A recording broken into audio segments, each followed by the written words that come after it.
Requirement क्या है बेटा? Recommend the financing proposal that would result in lower weighted average cost of capital, show necessary computation. अगर मान लीजिए ये 10 नंबर का सवाल है ना, तो 99% बच्चों के 8 नंबर आएंगे। 99% जी, अगर कोई सही करता है ना, जो बच्चा सही सवाल करता है, उन सही करने वाले बच्चों के भी में से भी 99% बच्चों के सिर्फ 8 नंबर आएंगे। पूछो क्यों? उसने कहा रेकमेंड करिए, वो रिकमेंड नहीं करेंगे, कैलकुलेशंस करके छोड़ देंगे। रिकमेंडेशन के 1.5 से 2 नंबर होंगे। अंग्रेजी में बताना है कि सोने ये वाला प्रपोजल है, इसमें वैक ये आया है, ये वाला प्रपोजल है, इसमें वैक ये है, कंपैरिजन करके फिर उसको बताएंगे कि सोने हम कौन सा ऑप्शन चूज करेंगे। अच्छा, इसमें एक और चीज़, हमारी कैलकुलेशन के मुताबिक हमने जो कैलकुलेशन गलत थी, हमारे बैक निकला है, जब निकला है तो हमने रिकमेंडेशन में अपनी कैलकुलेशन के हिसाब से रिकमेंड किया। आपके जिस जगह पे गलती है ना, उस जगह के जितने पॉइंट मार्क्स होंगे ना, सिर्फ वो कटेंगे, रिकमेंडेशन के नंबर मिलेंगे, मैं रिकमेंडेशन के मार्क्स मिलेंगे। ठीक हो गया? चलिए क्वेश्चन नंबर 3 पढ़ लिया कि वैक कैलकुलेट करना है। वैक कैलकुलेट करना है तो उबैद भाई आपके लिए तावीज़ तैयार करने हैं। ठीक है जनाब। अब हम लोग इसमें एक चीज़ एक्स्ट्रा कर लेते हैं। अच्छा चलिए आगे पढ़ते हैं, फिर इसके बाद देखते हैं। क्वेश्चन नंबर 3 है, Zariyab limited is engaged in manufacturing and selling sports goods. Following information has been extracted from the latest financial statements of ZL है। 5 लेटेस्ट फाइनेंशियल स्टेटमेंट्स है। 5 million ordinary shares at ₹10 each है। अच्छा जनाब, 10 रुपये का एक share है, 5 मिलियन शेयर्स हैं। 10 रुपये से हमें कोई गर्ज नहीं, हमें नंबर ऑफ इंस्ट्रूमेंट्स चाहिए थे to calculate weights. 8% bank loan है, उसकी जो है वो 25,000 है। बहुत शुक्रिया, जज़ाकल्लाह जी। अच्छा जी, अदर इंफॉर्मेशन क्या है? शेयर्स ऑफ ZL आर बेटा करंटली ट्रेडिंग एट ₹25 ईच है। Number 2, the return on government bond is 6%, whereas the average return on the market investment is 10%. The average equity beta for ZL share is 0.9 है। ठीक है। The tax rate applicable to ZL is 30%। KD के लिए relevant हो गया, done हो गया जी। ZL is planning to set up another factory in Peshawar, for which it would need finance of ₹150 million for 4 साल। Following 2 financing proposals are under consideration of ZL's management. अब हमें option 1 है और option 2 2 proposals हैं। हमें बताना है कि हमारे लिए ऑप्शन 1 फिजिबल है या ऑप्शन 2 फिजिबल है in terms of weighted average cost of capital. जिसका वैक कम होगा हम लोग वो रिकमेंड कर देंगे। राइट, ऑप्शन 1 क्या कहता है? या तो हम लोग 9% प्रेफरेंस शेयर्स इशू करें of ₹100 each. The preference shares would be redeemable at par at the end of 4th year.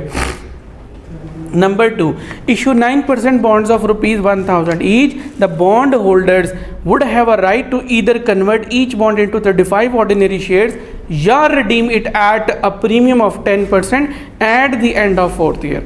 The market value of ZL share is expected to increase by 7% per annum। हर साल 7% के हिसाब से market value of ZL share जो है वो increase हो रही है। अब हमें कितने वैक कैलकुलेट करने हैं? 2 वैक कैलकुलेट करने हैं। एग्जिस्टिंग का जिक्र नहीं किया गया, उसने कहा रिकमेंड करिए फाइनेंसिंग प्रपोजल। ठीक है, सिर्फ फाइनेंस। तो हम लर्निंग के लिए एग्जिस्टिंग भी कैलकुलेट कर लेते हैं, just for the sake of learning. This is not the requirement of question, for the sake of learning existing वैक भी कैलकुलेट कर लेते हैं। बिस्मिल्लाहिर्रहमानिर्रहीम। क्वेश्चन तावीज़ बना लें जनाब। क्वेश्चन नंबर 3 कल 2 किए थे, आज तीसरा। ये भी हमारा एग्जाम स्टैंडर्ड क्वेश्चन है। ठीक हो गया जनाब। अब हमें जो है यहाँ पे हम लोग लिख लेते हैं एग्जिस्टिंग वैक। 2 चीज़ें हैं हमारे पास, 2 कंपोनेंट्स हैं, नॉट 2 चीज़ें। ठीक हो गया जनाब। एक है जी हमारे पास ऑर्डिनरी शेयर कैपिटल जी, बैंक लोन के साथ कुछ लिखा हुआ है, ज़रूरी है कि आप भी लिखिए 8% बैंक लोन। ठीक हो गया। हमें यहाँ पे जनाब W लिखना है, K लिखना है और WK लिखना है, और ये हमें जो है वो एक तावीज़ तैयार कर देना है।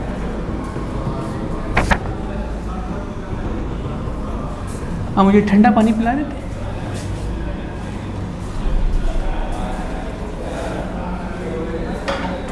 ठीक हो गया जनाब। फिर उसके बाद हमारी आ जाती है वर्किंग। वर्किंग में हम लोग किससे स्टार्ट करते हैं? नहीं जनाब, वर्किंग में हम लोग W1 से स्टार्ट करते हैं, वेट से स्टार्ट करते हैं। हम लोग एग्जिस्टिंग कर रहे हैं तो बेटा आई वुड रिक्वेस्ट कि आप लोग भी साथ साथ करिए। ऑर्डिनरी शेयर कैपिटल ये आ जाएगा, और नंबर 2 8% बैंक लोन आ जाएगा। ठीक हो गया। यहाँ पे आ जाएगा नंबर ऑफ़ शेयर्स या number of instruments, sorry market value पर इंस्ट्रूमेंट आ जाएगी। उबैद भाई आपको समझ आ रही है? टोटल मार्केट वैल्यू आ जाएगी, आपने भी ऐसे किया हुआ था। और हमने टेबल ये इसी तरह टेबल बना दी। वेट्स ठीक हो गया जी। अब ये सारे खाने हम लोग फिल करते चले जाएंगे। यहाँ पे आ जाएगा 5 मिलियन, करंट मार्केट वैल्यू 25 है, तो टोटल हो जाएगी 125 मिलियन। 125 मिलियन आ गया। बैंक की जो है वो 25,000, 25 मिलियन, 150 मिलियन। ये आ जाता है 83%। 0.83 आगे 4 डिजिट्स तक बता दें। 33 ये कितना आता है? ये 25 है जी,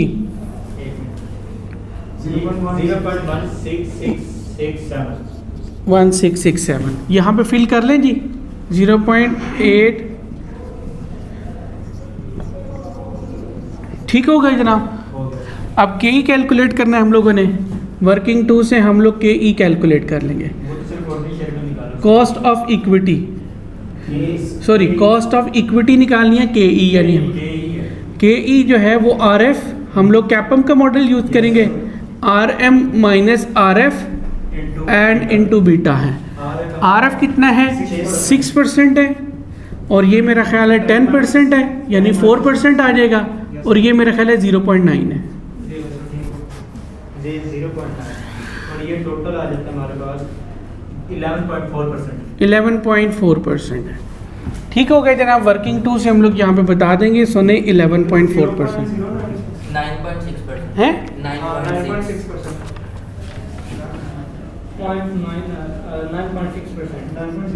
बेटा कल लेडी विलिंगटन नहीं गए थे?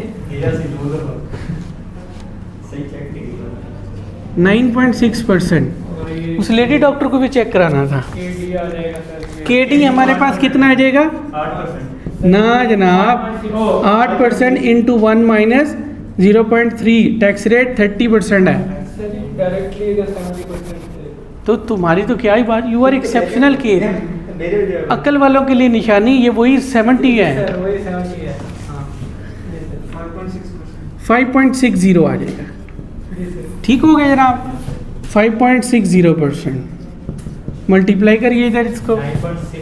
9.6 इंटू 0.8333, ये आ गया 7.99%। 7.99% आ गया जी। 0.16 ये आ जाता है 0.9335%। 9335, 0.93 आ गया। प्लस करिए इसको, तो बेटा हमारे पास वैक, एग्जिस्टिंग वैक जो है वो कितना आ गया? Just for the sake of learning था ये वाला 8.87 हमारा एग्जिस्टिंग वैक आ गया। चलिए आगे जी, फाइनेंसिंग प्रपोजल। अगर हम लोग जो है वो प्रेफरेंस शेयर्स इशू करते हैं तो सूरत हाल क्या होती है? मैं यहाँ पे ये इसको जस्ट इरेज करने लगा हूँ, जस्ट इसको इरेज करने लगा हूँ। ये तो एग्जिस्टिंग था ना, यहाँ पे हम लोग जो हैं ठीक हो गया ना, वेटेज चेंज हो जाएगी। 9% प्रेफरेंस शेयर्स हैं, 150 मिलियन, राइट?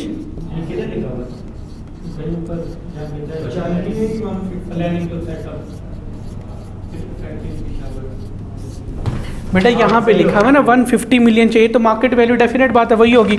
अब इनका वेट्स बताइए मुझे क्या आते हैं। ये 150 मिलियन था, ये आ जाएगा ना 0.50, 0.4166। ये कितना आता है? 0.00833। ठीक हो गया जनाब। अब यहाँ पे हमारा चेंज हो गया जगह ये ठीक हो गया, ये चेंज हो जाएंगे। ऑप्शन 1 हमारी यहाँ पे एक और कंपोनेंट ऐड हो जाएगा 9% प्रेफरेंस शेयर्स।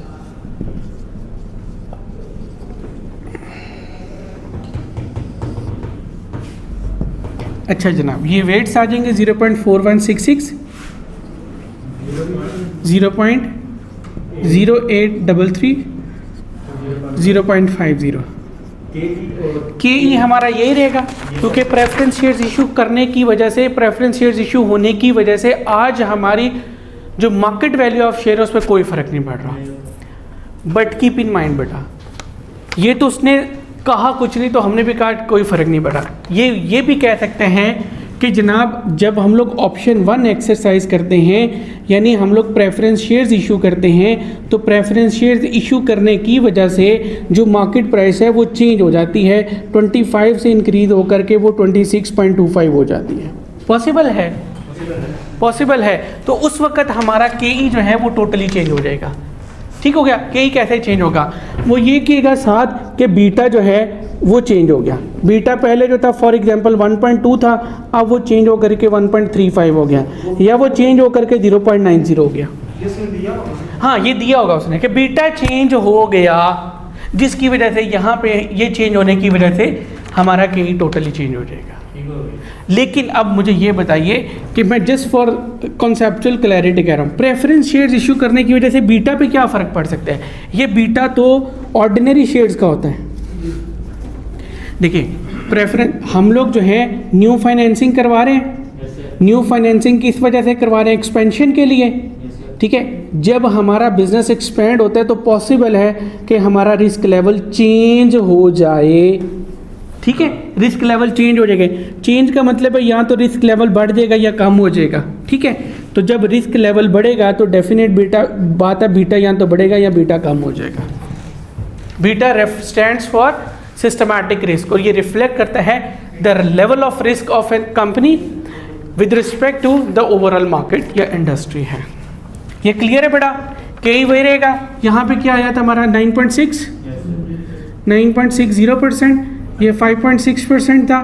अब इसका कैलकुलेट करते हैं, प्रेफरेंस शेयर्स का 9% ही आएगा। क्यों? चलिए, केपी किसके बराबर होता है? Dividend divided by P not. ठीक है, डिविडेंड किसके बराबर है? 100 इंटू 9% डिवाइडेड बाय 100। 100 से कैंसिल 9% अकॉर्डिंग टू फार्मूला। जी, रिडीमेबल है या इररिडीमेबल है? सेम है, हमने बात की थी। लिखा भी हुआ है कि ये रिडीमेबल है।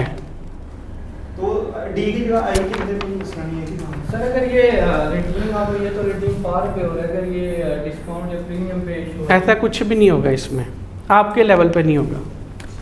ठीक हो गया? पक्का जी? मैंने बात, डेट में हो सकता है ना, डेट में तो वो हाँ वो डेफिनेट बात है। डेट में कहाँ डिस्काउंट वाला चक्कर आ गया? डेट पे आईआर निकालते हुए हाँ वही है, लेकिन प्रेफरेंस पे नहीं है सर ये। डेट में आ जाएगा जी।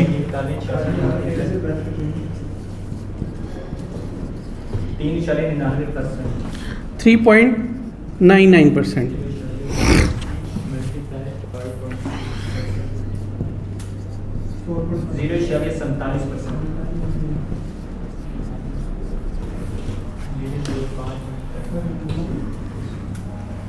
4.5%। लिख लिया, प्लस करिए, अब इसको एडअप करिए।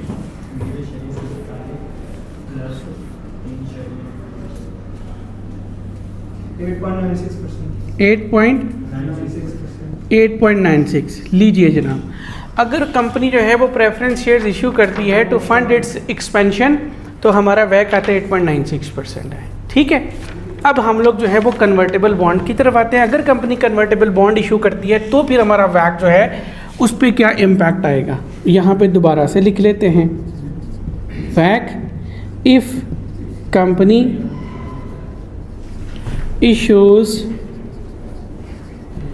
convertible bonds ठीक हो गया। चलिए यहाँ पे क्या आ जाएगा बेटा हमारा ऑर्डिनरी शेयर, यहाँ पे क्या आ जाएगा 8% बैंक लोन, और यहाँ पे क्या आ जाएगा 9% कन्वर्टेबल बॉन्ड्स। ऐसे ही होगा। यहाँ पे आ जाएगा W, यहाँ पे आ जाएगा K, यहाँ पे आ जाएगा WK। डन।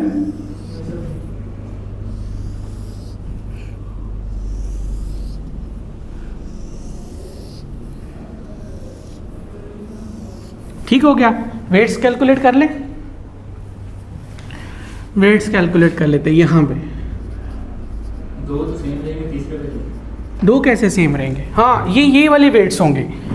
यहाँ पे हम लोग लिख लेते हैं कन्वर्टेबल बॉन्ड्स, वो भी तो इतनी अमाउंट आ रही है, वो भी तो इतनी अमाउंट इशू हो रही है, तो यहाँ पे हम लोग एज इट इज लिख लेंगे 4166 0.0833 और 0.50। लॉजिक नहीं समझ आई? कन्वर्टेबल बॉन्ड इशू कर रहे हैं हम लोग, कन्वर्टेबल बॉन्ड कितने के इशू कर रहे हैं? 150 मिलियन के, तो अमाउंट तो यही रहेगी। ठीक है, तो वेट से ही होंगे। फर्क कहाँ पे आएगा? जस्ट हम लोग स्लैश के साथ यहाँ पे कन्वर्टेबल बॉन्ड लिख लेंगे। ठीक हो गया, और एग्जामिनर को बता दें कि सोने ये दोनों के लिए सेम है। बाकी आ गया KE। आज जो है, आज की तारीख में KE की वैल्यू जो है वो कितनी होगी? 9.6%। ठीक हो गया, ये 5.60 आ जाएगा। ठीक हो गया। अब इसकी KD रह गया। कन्वर्टेबल बॉन्ड है, इसमें हम लोगों ने देखा था कि बॉन्ड में दो ऑप्शन होते हैं। C बॉन्ड है ना, या तो वो रिडीम करवा सकते हैं एज बॉन्ड एज, या फिर उसको जो है वो सिंपली कन्वर्ट करवा सकते हैं इनटू इक्विटी शेयर्स हैं। ठीक हो गया। अब अगर हम देखते हैं कि ये अगर तो ये करवाता है तो कॉस्ट क्या आएगी, और अगर ये करवाता है तो कॉस्ट क्या आएगी। जिसकी कॉस्ट ज़्यादा होगी वो हम लोग पिक कर लेंगे। ठीक है, यानी इस सिनेरियो में भी हमें IRR कैलकुलेट करना पड़ेगा और इस सिनेरियो में भी IRR। यानी अगर बात की जाए तो यहाँ पे भी दो NPV कैलकुलेट करना पड़ेंगे, NPV एट लोअर रेट और NPV एट हायर रेट। और अगर यहाँ बात की जाए तो यहाँ पे भी दो NPV कैलकुलेट करना पड़ेंगे। इतना टाइम होगा पेपर में? 4 NPV कैलकुलेट करना पड़ेगा। इसका जुगाड़ ना निकाल लें कोई। हाँ, कैलकुलेटर पे नंबर नहीं मिलते फिर। हाँ, लेकिन इक्वेशन बना करके लिखेंगे। इक्वेशन लिखनी भी तो है, ये बात याद रखेगा। पेपर में इक्वेशन नहीं लिखेंगे, आंसर लिख देंगे तो मार्क्स कट जाएंगे। एग्जामिनर चाहता है कि मुझे दिखाओ कि तुम्हें आता है सब कुछ। 4 NPV करेंगे तो टाइम तो वेस्ट होगा। भले आप कैलकुलेटर पे करो, कम से कम 1 से 1.5 मिनट तो गया। चलो 1 मिनट में तुम कैलकुलेटर में 1 NPV निकालते हो तुम। चलो 30 सेकंड में तुम 1 NPV निकाल लेते हो। 30 सेकंड में 2 मिनट तुम्हारे गए, फिर तुमने यहाँ पे लिखना भी है। 5 मिनट तुम्हारे गए यहाँ पे 4 NPV के चक्रों में। 10 नंबर है टोटल। 15 मिनट में क्वेश्चन सॉल्व करना है ना? अब ऐसा ना करें कि देख लें कि जो इन्वेस्टर है वो इन दोनों में से कौन सा ऑप्शन चूज़ करेगा, हम सिर्फ उसी का ही IRR निकाल लेते हैं। ऐसे ना करें। चलिए देखते हैं। तो एक्सेप्शनल केस है ना। चलिए, समझ आ रही है ना? अब देखिए, इधर देखिए उस्मान, देखिए अब यहाँ पे ड्यूरिंग अगर ऑप्शन ये वाली होती, फॉर एग्जांपल ये नहीं है, मान लीजिए कि ये वाली ऑप्शन नहीं है, सिर्फ ये वाली है, तो हमारा कैश फ्लो क्या होता? 4 साल के लिए 1000 मल्टीप्लाई बाई 9% मल्टीप्लाई बाई 4 कितना आता? 360। सेविंग कितनी होती है? टैक्स सेविंग हाँ कितनी आ रही है? 108 माइनस, ठीक हो गया।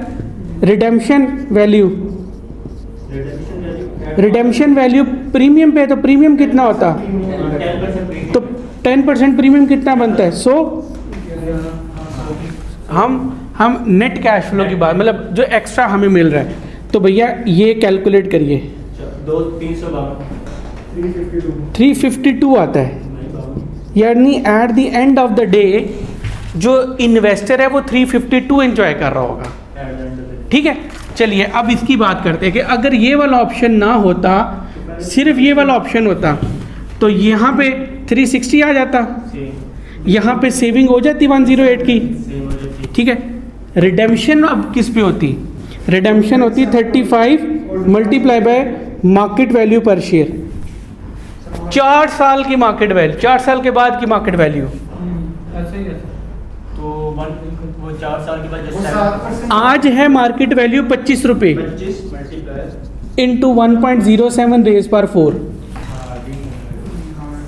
फ्यूचर वैल्यू तो क्या आता है, 32.77 क्या आता है 32.77 जो है वो हमारी मार्केट वैल्यू आ जाती। तो यहाँ पे हम लोग पर शेयर 32.77 जो है वो मल्टीप्लाई करें तो क्या आते हैं अमाउंट, 1146.95 माइनस 1000 कर दीजिए आप, 147 जो है वो प्रीमियम मिलता। अब करिए इसमें तो मतलब ये कन्वर्ट करवा दे तो नेट कैश निकालिए, कितना गेन या बेनिफिट है, 399। एक ऑप्शन में इन्वेस्टर को, कंपनी को नेट, इन्वेस्टर को नेट ये मिल रहा है फॉर एग्जांपल, दूसरे ऑप्शन में इन्वेस्टर को ये मिल रहा है, तो इन्वेस्टर किसकी तरफ जाएगा, इसकी तरफ जाएगा। तो हम फिर जो है यानी वो कन्वर्ट करवाएगा, तो अगर वो कन्वर्ट करवाएगा तो सिर्फ हम इसी ऑप्शन का IRR कैलकुलेट कर लेंगे, बजाय इसके कि 4 NPV कैलकुलेट करें, हम सिर्फ इसी ऑप्शन का NPV IRR निकालेंगे। अब 2 रेट चूज करने हैं, this rate is being reflected by 9%, इसकी रिफ्लेक्टिंग रेट क्या होगा, ज़्यादा होगा। तो मैं क्या करेगा, हम क्या करेगा, एक 10% ले लेता है और एक 18% ले लेता है। चलिए 10% नहीं लेता, मैं ऐसा करता हूँ करीब करीब ले लेते, 9.5% कर लेते हैं और 15% कर लेते हैं। ठीक है, ठीक है, वो ना आसानी होगी, चलो 10 आसानी हो जाएगी। चले 10 और 15 कर लो। अब ये लिखते हैं एक, अब हम लोगों ने NPV ऐड 10% करनी है, और NPV ऐड 10%। हमने असूल क्या सीखा था कि जब ऊपर वाला रेट होगा तो सबसे पहले ये कैलकुलेट करेंगे, फिर इस पे कैलकुलेशन करेंगे। ये हम लोगों ने असूल सीखा था ना क्लास में। ये देखिए ये कूपन रेट है, ठीक है। अब मजबूरन मुझे इससे ऊपर वाले रेट चूज करना पड़ रहे हैं। I have selected 10% and the other one 15%। I have option में कैलकुलेशन पहले इसकी कर लो, बाद में इसकी कर लो, ठीक है। मैंने ये कहा था कि पहले ये करना जी। अच्छा, दूसरा ऑप्शन ये भी हो सकता है, मजबूरन ऐसा होता है कि हमें नीचे वाले रेट चूज़ करना पड़ते। मैं एक 8% चूज़ कर लेता, एक 3% चूज़ कर लेता, और उसमें हमने कहा था कि यहाँ से कैलकुलेशन शुरू करनी है। ऊपर जा रहे हैं तो छोटा, नीचे जा रहे हैं तो करीब होगा। हाँ, जो करीब होगा कूपन रेट से उसकी पहले कैलकुलेशन करनी है। वो आपको गाइड करेगा कि आपका फर्दर एक्शन क्या होगा, ये रेट आपने रखना है या नहीं रखना। मान लीजिए कि इसी रेट पे आपका आंसर माइनस में आ जाता है, तो इससे छोटा, तो फिर इससे रेट छोटा करना पड़ेगा। बैठ भाई नहीं समझ आ रही ना? नहीं आ रही, नहीं आ रही। एक एनपीवी पॉजिटिव लाना है, एक नेगेटिव लाना है। हाँ, जैसे मर्जी लगे, जैसे मर्जी ले। ये रेज नहीं करना, अच्छा यही तो सारा लिख रहे हैं। अच्छा जी ना, आगे करते हैं। ये आ जाएगा प्रेजेंट वैल्यू हमारी, ये आएगी हजूर 1000 multiply by 9% multiply by 70%। एनविटी 1 minus 1.10 minus 4 divided by 0.10। अच्छा जनाब, अब रिडेम्पशन जो है 1147 इंटू 1.10 रेस पर -4। ये तो आगे present value of future cash flow -1000। ठीक हो गया।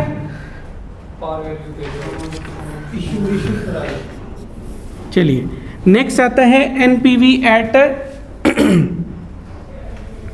इसका आंसर बताइए क्या आता है। -16.88 देखा, -16.88 वंस अगेन कर लीजिए -16.88 88, मुझे इससे रेट छोटा चूज़ करना पड़ेगा। अब ये माइनस आ गया। ठीक है, अब मैं क्या करूँगा, NPV 8%। ना ना ना ना ना ना हमेशा इससे बड़ा होना चाहिए। मैं इसके बिल्कुल करीब चला जाता हूँ, 9.15%। 9.1 ठीक है, 9.9 से नीचे जाने की तो गलती नहीं करनी है हमने। तो 1000 मल्टीप्लाई बाय 9% मल्टीप्लाई बाय 70%, ये आ गया हमारा एनविटी इंटू 1 माइनस 1.0915 रेज पर -4 डिवाइडेड बाय 0.0915 प्लस 1147 1.0915 रेज पर -4, ठीक हो गया, -1000 11.54%। आ गया पॉजिटिव। अब हम लोगों ने IRR निकालना है। नहीं परसेंटेज में, सॉरी परसेंटेज में नहीं आता, सॉरी ये पॉजिटिव रुपीज़ 11.4 है। लोअर रेट कितने, 9.15% है, ठीक हो गया, plus NPV at lower rate कितने 11.54 divided by 11.54 minus minus plus हो जाएगा 16.88 इनटू 10% माइनस 9.15 करिए, माइनस 8.85 आ रहा है। नहीं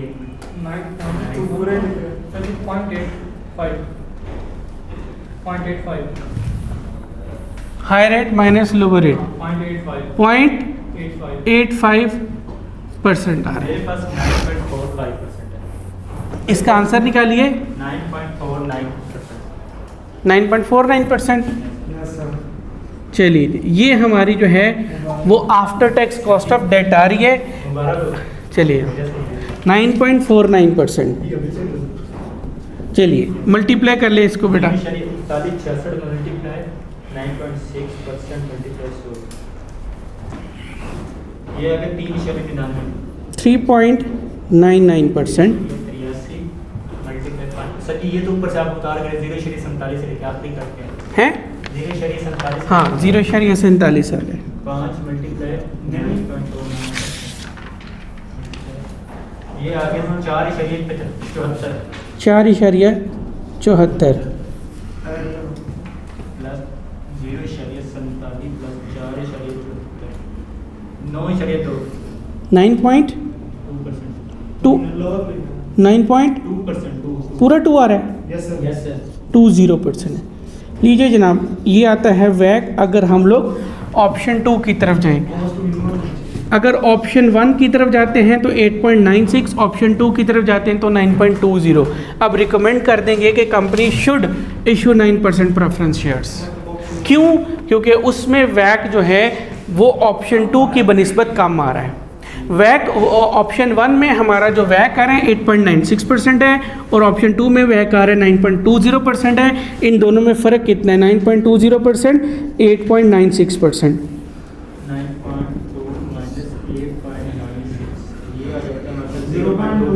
0.24% जो है वो हमारा डिफरेंस आ रहा है। ठीक है, ये बता देंगे। दूसरी बताना कहाँ पे है, यहाँ पे बताना है कि मैंने इसका IRR क्यों नहीं निकाला। अंग्रेज़ी में बताएंगे कि सोने यहाँ पे जो रिडेम्पशन वैल्यू है इस ऑप्शन की बनिस्बत कम है, तो लिहाजा जो इन्वेस्टर होगा वो डेफिनेट बात है इसको कन्वर्ट करवाएगा ही करवाएगा। ठीक है, इसलिए मैं इसका IRR कैलकुलेट नहीं कर रहा, मैं इसका IRR कैलकुलेट कर रहा हूँ। It will save our time.